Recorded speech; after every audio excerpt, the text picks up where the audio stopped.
गोली पे गोली चाले चाले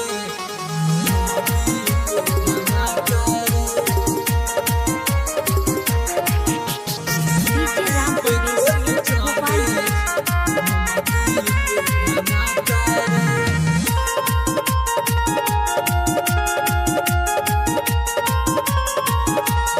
गोली पे गोली चले धमकी पर धमाका रे गोली पे गोली चले धमकी पे धमाका रे हर के ना जाने हवे हर के ना जाने हवे जिला शेरवा के इलाका रे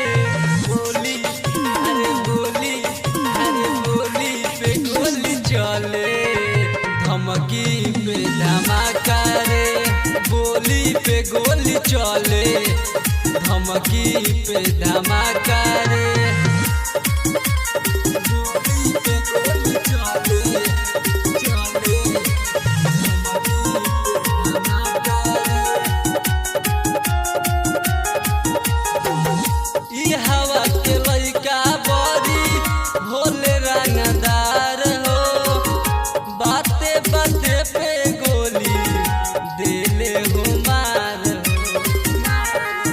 नहीं माफ करेले सीधे साफ करेले अरे ऊपर से नीचे ले फार अरे ऊपर से नीचे ले फार दिहे लागे नाई टाका रे गोली पे गोली चले धमकी पे धमाका रे गोली पे गोली चले धमकी पे धमाका रे